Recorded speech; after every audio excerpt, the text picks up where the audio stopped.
Hello beautiful people, my name is Stephanie and today we're attempting to work out how to use a metronome with our tin whistle playing and help improve our rhythm within our tin whistle music. Now, using a metronome is really straightforward, but it does require a little bit of music theory knowledge. So what I'm going to do today is I'm going to break down some of the interchangeable terms that we use in music around rhythm, and also some of the basic knowledge that you need to understand how music works and get you up and running with your metronome. So even if you have no music knowledge or no music theory knowledge, hopefully this beginner's crash course should give you enough to get started using a metronome and start improving your rhythm on tin whistle.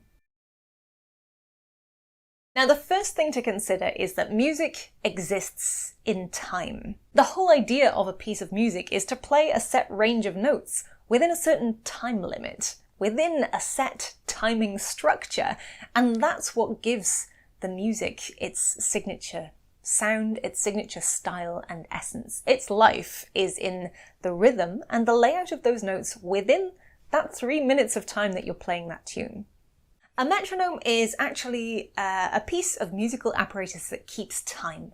So basically it is a physical device that actually ticks a certain amount of times at regular intervals during the space of a minute. It can be on your phone like an app.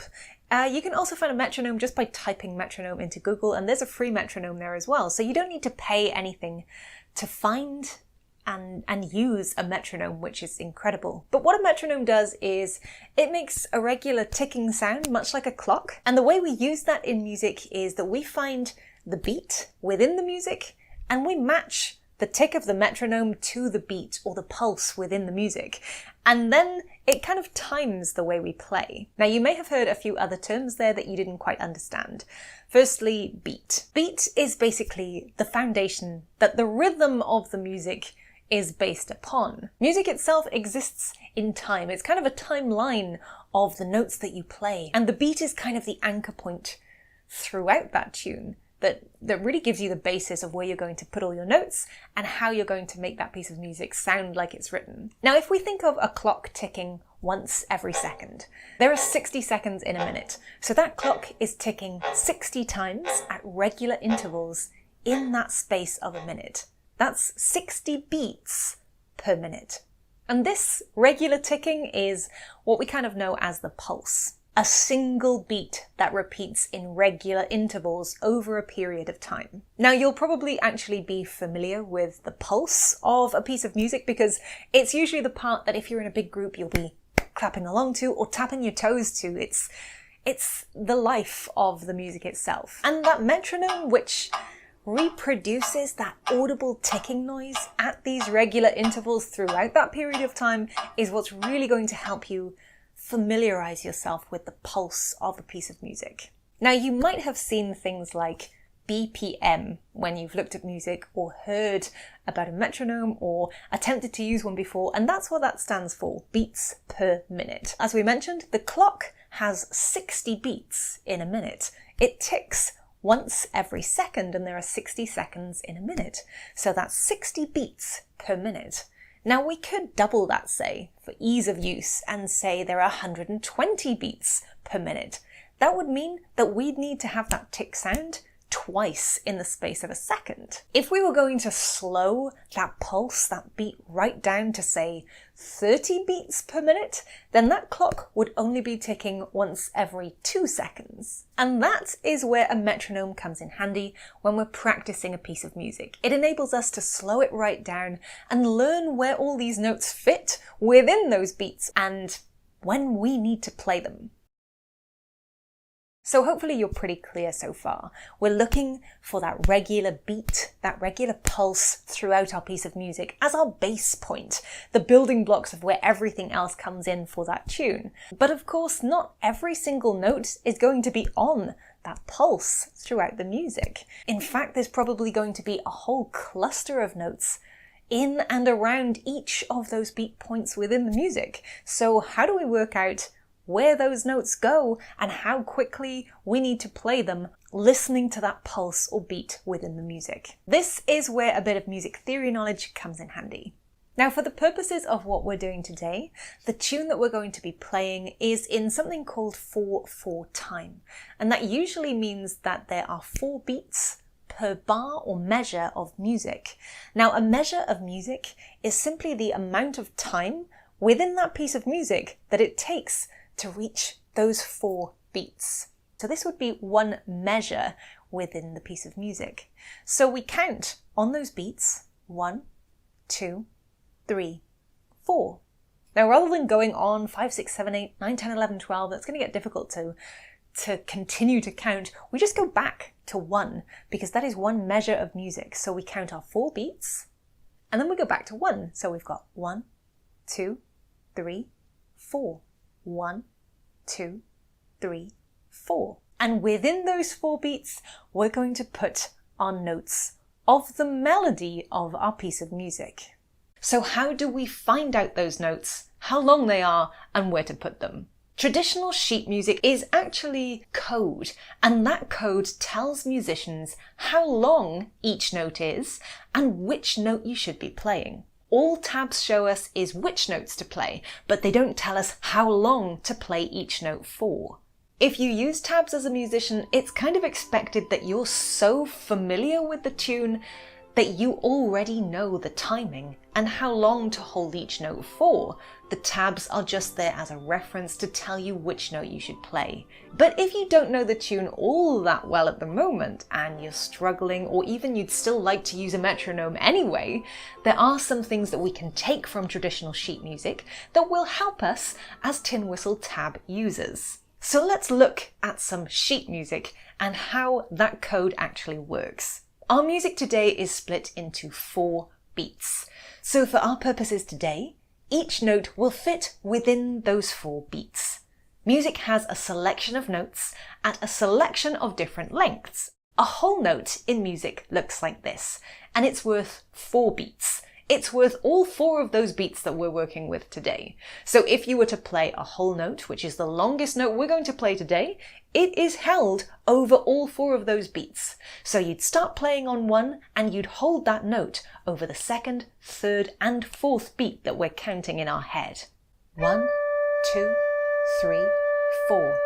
A half note is worth 2 beats. So we'd actually play this note a bit quicker than our previous note. If we have to fit 2 notes at regular intervals over those 4 beats, we'd play this note on the 1st beat and the 3rd beat, holding it over the 2nd and 4th beat, like this. 1, 2, 3, 4. So we've managed to fit 2 notes in those 4 beats. The next note is a quarter note, and this is worth 1 beat each. So that means we can fit 4 of these notes within those 4 beats, 1 on every single beat. 1, 2, 3, 4. So as you can see, we've got the same number of beats over the same amount of time, but we've got more notes now in those 4 beats. So what happens if notes get shorter again? The next note is an 8th note. And rather than just fitting 1 note on every beat, we want to fit 2 notes on every beat. So here we might need to change our counting a little bit. Perhaps we'll add the word and in between so we can split this up. So we've still got 1, 2, 3, 4. But to make this easier for ourselves, we'll add the and. 1 and 2 and 3 and 4 and so now we've managed to fit 8 notes into those same 4 beats. And using that little and between 1, 2, 3, 4, we've allowed ourselves an easier way to time these faster notes. Now there is an even quicker note we're going to look at today, and that is a 16th note. And this means we're trying to fit 4 notes into every single beat. Now this is really quick. But that 1 and 2 and 3 and 4 that we've adopted doesn't give us enough accuracy when counting 16th notes. So instead what we're going to do is we're going to put 2 little letters in, 1 E and A. This gives us 4 little notes within every single beat. So we've still got our 1, 2, 3, 4. We split that into 1 and 2 and 3 and 4. Now we're going to split that up again into 1 E and A, 2 E and A, 3 E and A, 4 E and A. And this is going to give us 16 little opportunities to add notes in. That would sound like this. 1 E-ander, 2 E-ander, 3 E-ander, 4 E-ander. So although we started out with 1, 2, 3, 4, what we might need to do to find the position of all these notes in the melody is to count a little more accurately by splitting that up into our 1 E-ander. This gives us the opportunity to add up to 16 notes over our 4 beats. Now, some notes in the music will be whole notes and will last 4 beats. Some notes in the music will be 16th notes and will last only a quarter of 1 single beat, so a 16th of a whole note. And this is why we split those 4 beats up into smaller segments. It just makes it easier to count. If we try and play a piece of music, we can count and tap along to the 1, 2, 3, 4, or 1 E-ander, 2 E-ander, 3 E-ander, 4 E-ander, 1 E-ander, 2 E-ander, 3 E-ander, 4 E-ander. We can fit whatever notes that melody throws at us into that timing structure. So today we're going to play Dunmore Lassies. This is in a 4/4 timing as it's a reel, and it's actually really simple to play. But what I want to do is I want to play this alongside a metronome. Now 60 beats per minute is usually quite a nice slow speed, so we'll start there, and what I'll do is hopefully you'll be able to hear the individual ticks of the metronome, and you'll see where my notes go around those beats within the piece of music. So let's just give that a try.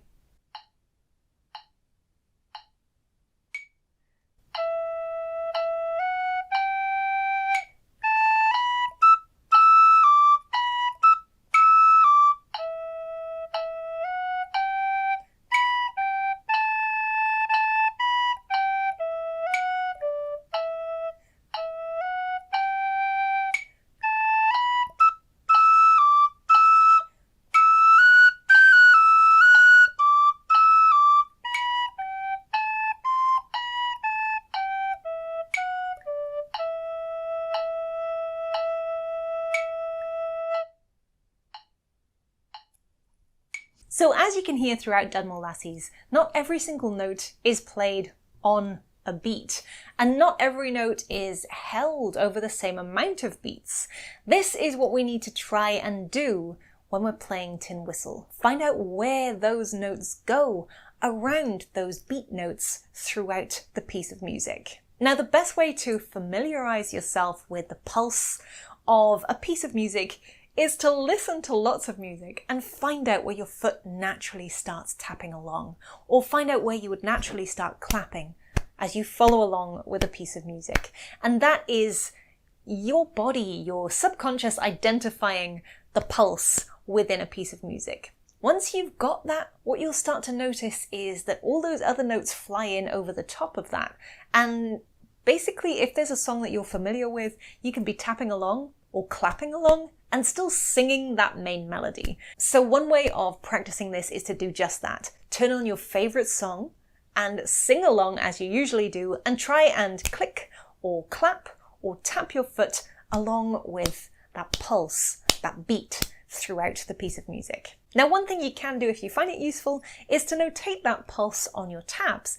So for example, I have some tabs on screen now for Dunmore Lassies. You'll notice that I've put above those tabs 1, 2, 3, 4. And that is the actual note that appears on that pulse, on that beat throughout the music.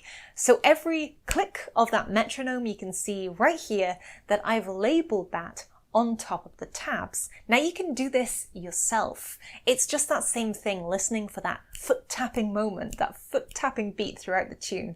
And if you can find that in a piece of music, you can probably identify what note you play on that beat. And then it's up to you to try and remember, I need to hit that note by the time I get to that beat. So you need to kind of count along with that beat in your head as well as following the tabs. Now, it does sound quite complicated, but it's actually something that comes kind of naturally to a lot of people. And it's one of those things that even if it doesn't come naturally to you, you can work on it slowly and build up your speed. Now you might have heard on my metronome, I have the option to make one of those ticks slightly higher or slightly different sounding to the rest of the ticks, and this will signify whichever beat I want it to, usually the first or fourth beat of this repetitive round of 4 beats. So that would signal each measure within the piece of music. 1, 2, 3, 4. 1, 2, 3, 4. 1, 2, 3, 4.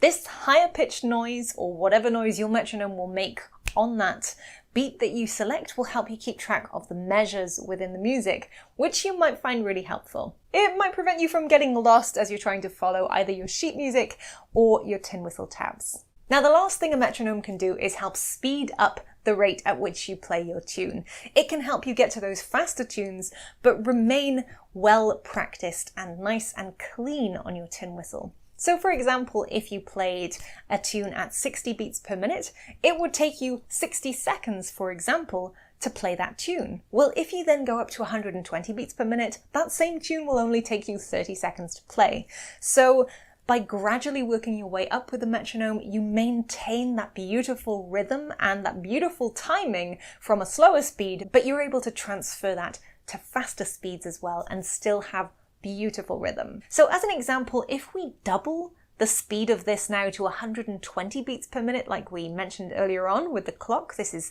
2 ticks per second, then I'll play this again and you can see where I end up putting those notes, how much more quickly I'm playing the tune, and hopefully how the metronome can help you speed up as you learn to play.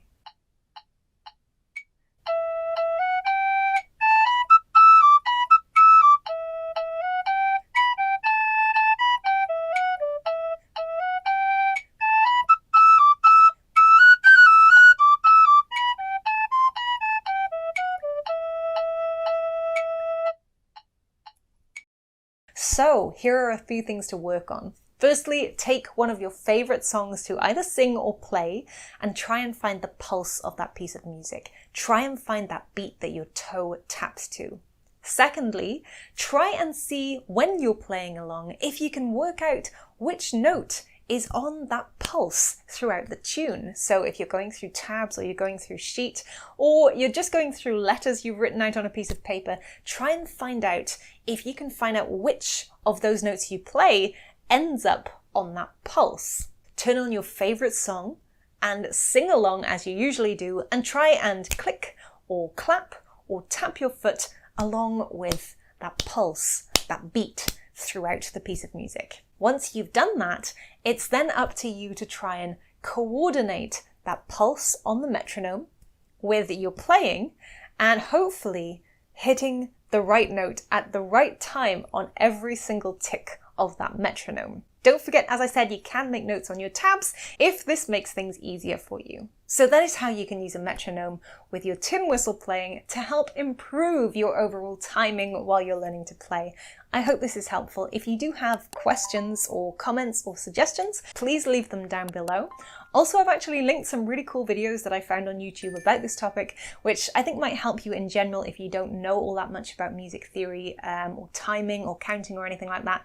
There are 3 or 4 different videos down there that all have a kind of a different approach to ways you can do this and find that pulse within the music. So if you're struggling to understand what's happened today, please do go and check those out. I have linked them in the description down below. I'll also put them up on screen at the end of this video for you as well.